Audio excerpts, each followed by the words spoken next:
Welcome to our real study notes. आज हम करेंगे chapter first nature and significance of management business studies का Unimax publication में से। इसमें क्या है कि जो मैनेजमेंट है वो लाइफ लाइन है ऑर्गेनाइजेशन की। ठीक है, जो मैनेजर है वो परफॉर्म करते हैं इम्पोर्टेंट फंक्शंस ऑर्गेनाइजेशन के। ठीक है, इसमें हम क्या करते हैं कि इसमें बहुत सारी प्रोसेस होती है, process of management. Like managers organize करते हैं मैन को, मटेरियल को, मशीन्स को, कि वो अच्छे तरीके से काम कर सकें एफिशिएंटली एंड इफेक्टिवली। ठीक है, अपने ऑब्जेक्टिव्स जो हैं वो क्या कर सकें, अचीव कर सकें। ठीक है, अब हम इसमें रीड करेंगे कंसेप्ट ऑफ मैनेजमेंट, इसका meaning and definition. Management refers to a such group of some persons who run the affairs of an organization। इसमें ये है कि मैनेजमेंट तब बनती है जब दो से ज़्यादा या 10 सम पर्सनस के साथ बनती है जो कि अपने अफेयर्स रन करते हैं ऑर्गेनाइजेशन के। एक ग्रुप होता है पर्सनस का जो ऑर्गेनाइजेशन अच्छे तरीके से चलाते हैं। मैनेजमेंट एक प्रोसेस है जहाँ पे getting tasks done by the subordinates by directing their activities। Management एक प्रोसेस है जहाँ पे हम दूसरों को डायरेक्ट करके अपने टास्क डन करवा सकते हैं। ठीक है, मैनेजमेंट एक प्रोसेस है जैसे कि planning, organizing, staffing, directing, coordination and controlling. इसमें ट्रेडिशनल कंसेप्ट बताया गया है कि जो टेक्निक है getting task done by others in management, कि हम अपने टास्क डन करवा सकते हैं अदर्स से। ठीक है, मैनेजमेंट में ये एक टेक्निक है कि हम अपने स्पेसिफिक ऑब्जेक्टिव कैसे अचीव कर सकते हैं। ठीक है, नेक्स्ट हम करेंगे इसकी डेफिनेशन। ये है ट्रेडिशनल कंसेप्ट की डेफिनेशन। ट्रेडिशनल कंसेप्ट की डेफिनेशन क्या होगी, आप इन तीनों में से कोई भी डेफिनेशन कर सकते हो। ठीक है, according to F.W. Taylor, management is the art of knowing exactly what you want you do man to do and then saying that they it to the best and cheapest way। Management एक art है जहाँ पे हम अच्छी तरह से जानते हैं कि हमें क्या करना है, किससे करवा सकते हैं, और अपना बेस्ट एंड चीपेस्ट वे से भी कर सकते हैं वो जो भी हमने अपना टास्क अचीव करना है। फिर हम लिमिटेशन बताएंगे ट्रेडिशनल कंसेप्ट की। फर्स्ट पॉइंट में बताया गया है कि जो हमारी डेफिनेशंस है वो स्पेसिफाई नहीं करती कि मैनेजमेंट में क्या क्या फंक्शंस होते हैं। फिर वो उन्होंने बताया कि जो टास्क की इम्पोर्टेंस है, जो टास्क करवाए जाते हैं उसकी इम्पोर्टेंस को नहीं अच्छी तरह से इलेबोरेट किया। फिर थर्ड में है कि वर्कर्स की नीड को इग्नोर कर दिया उन्होंने। फिर फोर्थ को है कि उन्होंने इम्पोर्टेंस नहीं दी डेफिनेशंस को। ठीक है, और इन्वायरमेंट वर्कर्स का भी ठीक नहीं रखा, उस पर भी फोकस नहीं किया। तो नेक्स्ट है मॉडर्न कंसेप्ट ऑफ मैनेजमेंट। पहले हमने ट्रेडिशनल कंसेप्ट किया, अब हम करेंगे modern concept. Group of people in the form of an organization working together to achieve some specific objectives, there is management.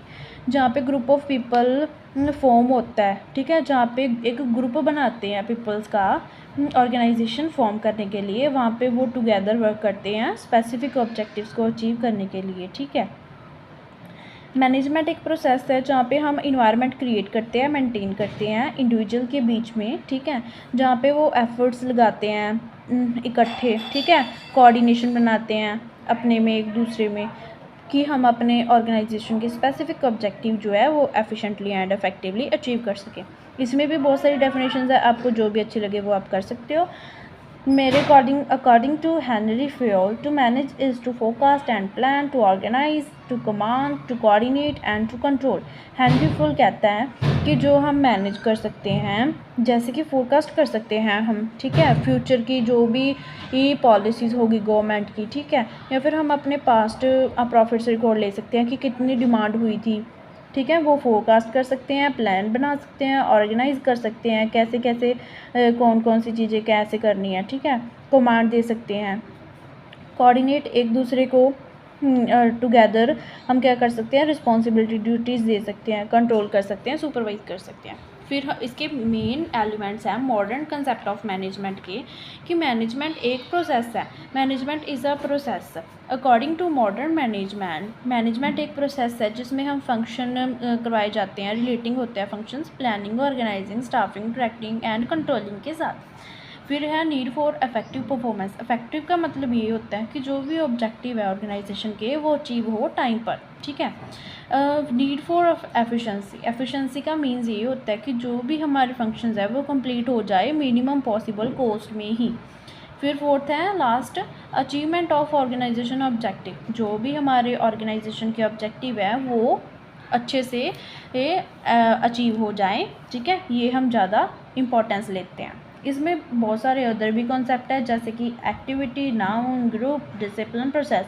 Activity में यही है कि जो अदर्स ह्यूमन एक्टिविटीज़ होती हैं वैसे ही एक मैनेजमेंट भी एक्टिविटी होती है, जैसे कि reading, writing, playing, cooking, shopping. इसमें हम क्या करेंगे, इसमें मैनेजरियल एक्टिविटीज़ भी दी हुई है, interpersonal activities, informative, decision activities. Interpersonal activities में ये है कि जो भी सबऑर्डिनेट्स हैं वो मोटिवेट करेंगे वर्कर्स को, इंकरेज करेंगे, ठीक है, गाइडेंस, लीडरशिप देंगे सबऑर्डिनेट्स को, ठीक है। वो गैदर रहेंगे, अटेंड करेंगे सोशल गैदरिंग्स, ठीक है। वो गुड रिलेशंस भी मेंटेन करके रखेंगे सबऑर्डिनेट्स में, सुपीरियर्स में, सप्लायर्स में, ठीक है। नेक्स्ट है informative activities. A manager receives orders and instructions. Manager क्या करता है, ऑर्डर्स रिसीव करता है, इंस्ट्रक्शंस रिसीव करता है मैनेजमेंट में से, ठीक है। तो फिर वो क्या करता है, सजेशंस, रिक्वेस्ट, एक्सप्लेनेशंस भी लेता है, किससे, सबऑर्डिनेट से ले सकता है, ठीक है। मैनेजरियल एक्टिविटीज़ वो होती हैं जो जहाँ पे हम इंफॉर्मेटिव एक्टिविटीज़ प्रोवाइड करें, जैसे कि हम अपनी कोई भी information organization regarding information collect करते हैं, ठीक है। शेयर जो हमारे क्लाइंट्स हैं और आउटसाइड पार्टीज़ हैं उनसे हम नेसेसरी इंफॉर्मेशन ही शेयर करें बस। To give the required information to the subordinates and superior. जो हमने ये टास्क और फंक्शंस के रिगार्डिंग इंफॉर्मेशन देनी होती है सबऑर्डिनेट्स को और सुपीरियर्स को, ठीक है, वो देंगे। डिसीजनल एक्टिविटीज़ में ये है कि जो मैनेजर है वो बहुत सारे डिसीजंस लेता है, ठीक है, जिसमें से वो न्यू प्रोजेक्ट्स भी होते हैं, प्रॉपर एलोकेशन ऑफ रिसोर्सेज, जैसे कि production of a new product, इसके डिसीजंस भी लेता है मैनेजर, ठीक है। इसमें है कि जो भी कम रिसोर्सेज है, एलोकेट ऑफ रिसोर्सेज, जितने भी रिसोर्सेज है उसमें से मैक्सिमम प्रोडक्शन होनी चाहिए, ठीक है। और जो हमारा प्रॉफिट है वो मिनिमम पॉसिबल कॉस्ट पे ही होना चाहिए। To negotiate the dealings with the clients and the businessman. हमारी जो भी डीलिंग होती है क्लाइंट्स और बिजनेसमैन के साथ, वो भी हम इसमें डिसीज़न ले सकते हैं, ठीक है। न्यूज़ सर्च करनी हो कोई भी प्रोजेक्ट की, उसका भी डिसीज़न लेना होता है, ओके। एंड हम अपनी सेकंड पॉइंट है management as a noun. Management एक नाउन भी है, जैसे कि persons who get task done through others, ठीक है। पर्सनस जो कि अपना टास्क डन करवाते हैं अदर्स के साथ अपने ऑब्जेक्टिव को अचीव करने के लिए, ठीक है। इसमें मैनेजमेंट इंक्लूड करती है जैसे कि बोर्ड ऑफ डायरेक्टर्स होते हैं, मैनेजिंग डायरेक्टर्स होते हैं, जनरल मैनेजर होता है, डिप्टी मैनेजर होते हैं, ठीक है। मैनेजमेंट एज अ ग्रुप भी होता है मैनेजमेंट में, जैसे कि बहुत सारे पर्सनस इंक्लूड होते हैं जिसमें मैनेजरियल एक्टिविटीज़ में। The group of managers run the organization. जो ग्रुप होता है मैनेजर्स का वो ही रन करते हैं अपने ऑर्गेनाइजेशन को। ग्रुप ऑफ मैनेजमेंट इसमें क्या क्या इंक्लूड कौन कौन इंक्लूड होता है, चीफ एग्जीक्यूटिव ऑफिसर होता है, डिपार्टमेंटल ऑफिसर होता है, डिपार्टमेंटल सुपरवाइजर होता है, और as a group manager has a 3 category. इनमें 3 कैटेगरीज जैसे कि फैमिली मेम्बर्स भी इंक्लूड होते हैं। The category include those managers who are appointed as managers due to their family background. उनका फैमिली बैकग्राउंड के द्वारा है ना उन्होंने उनको मैनेजर्स किया होता है अपॉइंट। प्रोफेशनल मैनेजर होते हैं जिनके पास क्वालिटीज़ होती है, स्किल्स होती है, एक्सपीरियंस होता है, ठीक है, प्रोफेशनली उनको वो क्या करते हैं, प्रोफेशनल मैनेजर अपॉइंट कर लेते हैं। सिविल सर्वेंट्स भी होते हैं। दिस कैटेगरीज इंक्लूड जहाँ पे गवर्नमेंट ऑफिसर्स भी होते हैं, ठीक है, जो कि हमारी रन करते हैं एडमिनिस्ट्रेशन। ये वाले जो भी ऑफिसर होते हैं वो रन करते हैं एडमिनिस्ट्रेशन ऑफ पब्लिक एंटरप्राइजेज भी ये करते हैं, रन करते हैं। फिर है management as a discipline. Management एक सब्जेक्ट है लाइक इकोनॉमिक्स, पॉलिटिकल साइंस, ठीक है, ये भी एक सब्जेक्ट है। नेक्स्ट है management as a process. Management एक प्रोसेस है जहाँ पे हम क्या करते हैं, पहले प्लान करते हैं, फिर ऑर्गेनाइज करते हैं, फिर स्टाफिंग करते हैं, डायरेक्टिंग करते हैं और कोऑर्डिनेशन भी करते हैं, ठीक है। नेक्स्ट हम करेंगे, ये एक सोशल प्रोसेस है। इसमें भी फीचर्स हैं जो कि प्रोसेस में दी गई हैं। सोशल प्रोसेस, मैनेजमेंट एक सोशल प्रोसेस है जहाँ पे human beings living in the society, ठीक है, achievement of objective of an organization, it is essential that their mutual relationship, इसमें उन्होंने म्यूचुअल रिलेशनशिप के बारे में बताया, कोऑपरेशन, कम्युनिकेशन, ठीक है, जो भी ह्यूमन बींग्स में होती है वो उन्होंने रिलेट करके सोशल प्रोसेस बताया है। इंटीग्रेटिंग प्रोसेस मीन्स वे, इसमें ये है कि जो ह्यूमन रिसोर्सेज है और फिज़िकल रिसोर्सेज हैं ये अप्रोप्रिएटली इंटीग्रेटेड होते हैं एक दूसरे के साथ। इंटरेक्टिव प्रोसेस भी होती है इसमें, जैसे कि मैनेजर्स रिलेटेड होते हैं एक दूसरे के साथ, ठीक है, हर एक फंक्शन जो एवरी फंक्शन है उनका वो अफेक्ट कर सकता है, ठीक है, अदर फंक्शंस के साथ, ठीक है। इसमें कॉन्टीन्यूस प्रोसेस चलता ही रहता है, कभी रुकता नहीं है। Under the process of management a manager performs various managerial functions with continuity. Universal process है ये, principles of management are universal, ठीक है, ये एवरीवेयर एप्लीकेबल होता है, ठीक है, ग्लोबली। फिर उन्होंने बताया है इफेक्टिवनेस वर्सेस एफिशिएंसी, ठीक है। नेक्स्ट हम इनका करेंगे, ये पहले थोड़ा सा समझ लो इसका मीनिंग। ये बहुत डिफरेंट होते हैं, एफिशिएंट और इफेक्टिवनेस एंड एफिशिएंसी, ठीक है। इफेक्टिवनेस का मतलब ये होता है कि हमने अपने ऑर्गेनाइजेशन के ऑब्जेक्टिव तो अचीव करने हैं बट विद इन टाइम करने हैं, ठीक है। और एफिशिएंसी का मतलब ये होता है कि हमने अपने ऑर्गेनाइजेशन के ऑब्जेक्टिव अचीव करने हैं accurately but lowest possible cost, कि हमारी कॉस्ट कम लगे और प्रॉफिट हमको मैक्सिमम हो, ठीक है। इनका रिलेशनशिप क्या है, ठीक है, ये हम इनका करेंगे difference, basis of difference effectiveness and efficiency. Meaning क्या है इसमें?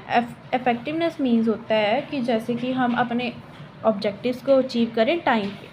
एफिशिएंसी का मतलब ये है achievement of objectives accurately and at the lowest possible cost. हम अपने ऑब्जेक्टिव्स को एक्यूरेटली और लोएस्ट पॉसिबल कॉस्ट पे करें। सेकंड है focus, its focus is to complete the task in time. हमने जो भी अपना टास्क कंप्लीट करना है वो टाइम पे कंप्लीट करना है। एफिशिएंसी में ये है कि हमने मैक्सिमम प्रॉफिट तो अर्न करना है बट लोएस्ट पॉसिबल कॉस्ट, हमारी कॉस्ट कम लगनी चाहिए तभी हमारा जो प्रॉफिट है वो मैक्सिमम होगा। ये कंसेप्ट क्या है? थर्ड है कंसेप्ट। इफेक्टिवनेस में ये है कि ये ब्रॉडर कंसेप्ट है जिसमें हम इम्पोर्टेंस देंगे, which gives importance to the achievement of the objectives of the organization. Organization के ऑब्जेक्टिव भी अच्छी तरह से अचीव हो सकते हैं। और ये थोड़ा नैरो कंसेप्ट है, importance to economic and technical factors. इसमें इकोनॉमिक एंड टेक्निकल फैक्टर्स भी इंक्लूड है। कॉस्ट बेनिफिट एनालिसिस ये है कि इसमें हम मल्टी डायमेंशनल कंसेप्ट भी, इसमें मल्टी डायमेंशनल कंसेप्ट हैं।